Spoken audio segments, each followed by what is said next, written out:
जय हिंद एवरीवन, स्वागत है आपका वी नेशन ट्रिपल वन के एक नए एपिसोड में जहां आपके लिए लेकर आते हैं इंडियन डिफेंस की प्रमुख अपडेट्स को सबसे पहले। तो चैनल को सब्सक्राइब करना मत भूलिएगा। आज के अपने अपडेट की हम शुरुआत करने वाले हैं एरोनॉटिकल डेवलपमेंट एजेंसी से आई एक बड़ी अपडेट से। एरोनॉटिकल डेवलपमेंट एजेंसी पिछले कुछ समय से टेडबीएफ को लेकर एक के बाद एक बड़ी अपडेट साझा करती जा रही है और इन अपडेट्स में कभी हमें पता चलता है कि टेडबीएफ डेवलपमेंट प्रोग्राम कहां तक पहुंचा, तो कभी हमें टेडबीएफ के जो अलग अलग वेरिएंट है इनके बारे में बताया जाता है। लेकिन इसी बीच एरोनॉटिकल डेवलपमेंट एजेंसी के अधिकारियों ने मीडिया से बात करते हुए एक स्ट्रॉन्ग पॉसिबिलिटी पर चर्चा करी, जहां पर उन्होंने ये कहा कि एरोनॉटिकल डेवलपमेंट एजेंसी को ऐसे संकेत मिले हैं कि भारतीय वायुसेना आने वाले भविष्य में टेडबीएफ का जो एयरफोर्स वेरिएंट है इसको ज्वाइन करेगी। और इसको लेकर बाकायदा उन्होंने सिर्फ दावा नहीं किया बल्कि क्या क्या मॉडिफिकेशन उसके लिए करनी पड़ेंगी इस पे भी चर्चाएं हुई हैं। एरोनॉटिकल डेवलपमेंट एजेंसी के अधिकारियों ने ये कहा कि आप जानते हैं टेडबीएफ एक 26 टन वजनी एयरक्राफ्ट है जो कि मुख्यतः आपको फोल्डिंग विंग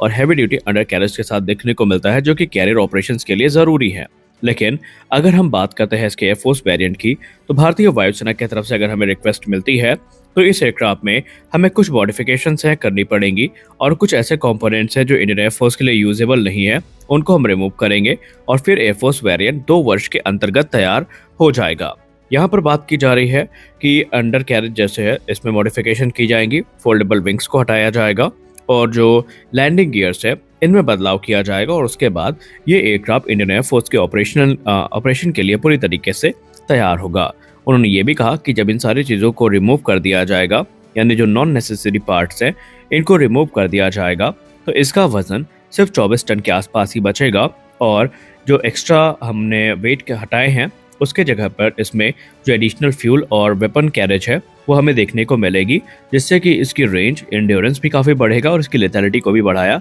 जा सकेगा। अगली अपडेट में बात करने वाले हैं भारतीय वायुसेना के एक potential bomber aircraft acquisition programme के बारे में। आप सबने इन रिपोर्ट्स को कई बार सुना होगा, जहां पर TU-22M3 और TU-160 ब्लैक जैक या व्हाइट स्वान या इसके अलावा B-1 बॉम्बर्स को भारतीय वायुसेना के बेड़े में शामिल किए जाने की बात की जाती रही है और तर्क ये दिया जाता रहा कि अगर ये भारतीय वायुसेना के बेड़े को ज्वाइन करेंगे तो भारतीय वायुसेना के पास जो मैसिव पेलोड है उसको डिप्लॉय करने की कैपेबिलिटी आ जाएगी, जिसमें मल्टीपल हाइपरसोनिक मिसाइल्स हो सकती हैं। लेकिन भारतीय वायुसेना के एक सीनियर अधिकारी ने मीडिया से बात करते हुए इसमें स्पष्टीकरण दे दिया है और उन्होंने कहा कि आखिरकार भारतीय वायुसेना को ये क्यों नहीं लेना चाहिए। उन्होंने कहा कि TU-160 की जब आप बात करते हैं तो इसकी ऑपरेशनल कैपेबिलिटी की बात की जाती है, इसके पॉजिटिव्स की बात की जाती है, लेकिन इसके जो नेगेटिव हैं उन पर हम ध्यान नहीं देते। सबसे खास बात तो ये है कि $160 मिलियन पर यूनिट से ज़्यादा की इसकी जो कॉस्ट है वो हमें देखने को मिलती है। अब इतनी बड़ी कॉस्ट में सिर्फ यही नहीं, इसके बाद आपको स्पेयर पार्ट्स, ट्रेनिंग और फैसिलिटीज़ के लिए भी पैसे देने पड़ेंगे और इन बड़े बॉम्बर्स के रखरखाव के लिए हमारे पास क्या हैंगर्स हैं? नहीं है, तो हमें हैंगर्स भी बनाने पड़ेंगे और हमें अपने जो रनवेज हैं उनको एक्सटेंड करना पड़ेगा ताकि इन हैवी बॉम्बर्स को हम यूज़ कर सकें। इसके अलावा इनको मेंटेन करना, इनको ऑपरेट करना, इनकी लाइफ साइकिल मेंटेनेंस कॉस्ट जो है भारतीय वायुसेना के ऊपर एक बहुत बड़ा कॉस्ट बर्डन लेकर आएगी। और सबसे खास बात तो यह है कि इन कॉम्प्लेक्स मशीन्स को ऑपरेट करने के लिए जो कॉम्प्लेक्स ट्रेनिंग है पायलट और क्रू मेंबर्स की, ये भी हमें पूरी करनी पड़ेगी। यानी ये कहीं से भी भारतीय वायुसेना की तत्कालीन बजटरी कॉन्स्ट्रेंट को देखते हुए एक बेहतरीन ऑप्शन नहीं लगता। इसकी जगह पर उन्होंने सलाह ये दी कि बॉम्बर एयरक्राफ्ट की जगह भारतीय वायुसेना फिलहाल तो प्राथमिकता दे रही है फाइटर जेट्स पे और अभी आने वाले भविष्य में आप बॉम्बर एयरक्राफ्ट को देखेंगे भी नहीं, बल्कि भारतीय वायुसेना पहले अपनी जो फाइटर स्क्वाड्रन की क्षमता है उसको पूरा करेगी और उसके बाद जो फोर्स मल्टीप्लायर्स है इनको कंसीडर किया जाना सुनिश्चित किया जाएगा।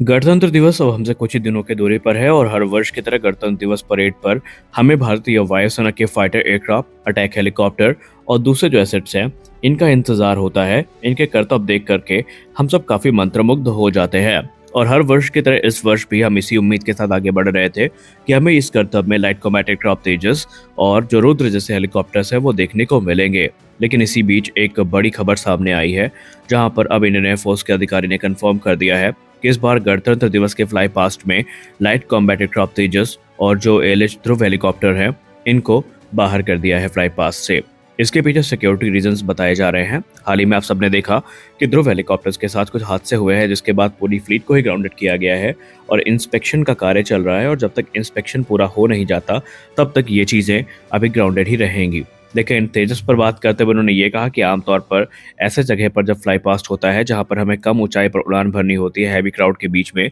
तो सिंगल इंजन फाइटर्स को आमतौर पर काफ़ी ज़्यादा वहां पर अवॉइड किया जाता है। हाँ, कई एयर शोज़ में जहाँ पर जगह काफ़ी ज़्यादा होती है और हमें ये लगता है कि सेफ़ली सारी चीज़ें हो सकती हैं, अगर कोई टेक्निकल मैलफंक्शन भी हुआ, तो उससे हम निपट सकते हैं, तो उस केस में हम अलाउ करते हैं। लेकिन जब बात गणतंत्र दिवस जैसे परेड की आती है, जहाँ पर वीवीआईपीज़ और बहुत सारे हमारे गेस्ट आते हैं, तो ऐसे में हम रिस्क नहीं ले सकते, क्योंकि एक ट्विन इंजन फाइटर की तुलना में सिंगल इंजन फाइटर में रिस्क काफ़ी होता है। क्योंकि ट्विन इंजन में अगर कभी किसी एक इंजन में खराबी आती है, तो वो रिकवर कर सकते हैं इस हाइट पे, लेकिन इतनी कम हाइट पे अगर सिंगल इंजन फाइटर एयरक्राफ्ट में कोई भी कमी आती है, तो उसको रिकवर कर पाना काफ़ी मुश्किल हो जाता है। और ऐसे में किसी भी ऐसी संभावनाओं को ही शुरू से खारिज कर दिया जाएगा जहाँ पर ऐसी स्थिति बन सके, और यही कारण है कि सिंगल इंजन फाइटर्स को यहाँ पर अवॉइड किए जाने की बात की जा रही है। यानी कि गणतंत्र दिवस परेड में अब आपको लाइट कॉम्बैट एयरक्राफ्ट तेजस देखने को नहीं मिलेगा, और ना ही एयरलेस ध्रुव हेलीकॉप्टर्स आपको देखने को मिलने वाले हैं, जिनका इंतजार हमें बेसब्री से था। बाकी आपका इसको लेकर क्या मानना है, आप अपनी राय कमेंट सेक्शन में जरूर दीजिए।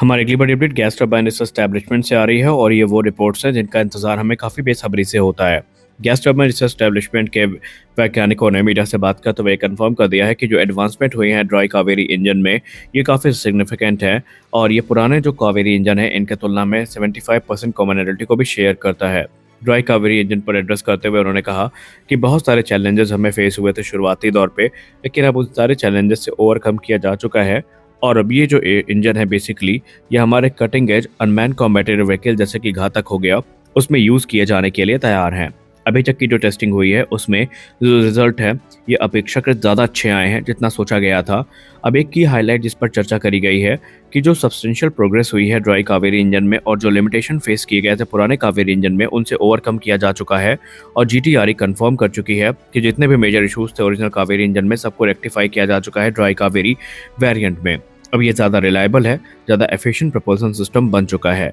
ड्राई कावेरी को रिग्रेस टेस्टिंग से गुजारा जा रहा है, और अभी तक के जो रिजल्ट रहे हैं ये काफ़ी ज़्यादा सकारात्मक रहे हैं, संतोषजनक रहे हैं। अब अगला टारगेट ये होगा कि जो ड्राई कावेरी इंजन है इसको आफ्टर बर्नर सेक्शन के साथ टेस्ट किया जाएगा, और उसके बाद जब सारी चीज़ें वैलिडेट हो जाएंगी तो फिर कावेरी 2.0 प्रोग्राम की शुरुआत होगी। कावेरी 2.0 का एक ही उद्देश्य होगा कि 90 किलोटन से ज़्यादा का थ्रस्ट जनरेट करना, ताकि इसे तेजस मार्क 1A जैसे प्लेटफॉर्म में यूज़ किया जा सके। और जीटीआरई ने पहले ही कह दिया है कि बस उन्हें इंतज़ार है सिर्फ एक सर्टिफिकेशन का। ये जिस समय मिल जाएगा उसी समय जो नया इंजन का डेवलपमेंट प्रोग्राम है वो शुरू हो जाएगा, और 1 दशक से कम समय में जो कावेरी इंजन का बड़ा वेरिएंट है यानी कावेरी 2.0 है, ये बना के दे दिया जाएगा, जो कि लाइट कॉम्बैट एयरक्राफ्ट तेजस में भी यूज़ हो सकेगा, और तेजस मार्क 2 में भी इसको यूज़ किया जा सकेगा। तो आज के इस वीडियो में बस इतना ही। आशा करते हैं ये वीडियो आपको अच्छी लगी होगी। वीडियो अच्छी लगी वीडियो को लाइक करिए, नए हैं चैनल को सब्सक्राइब करिए। मिलते हैं अगले वीडियो में, तब तक के लिए जय हिंद।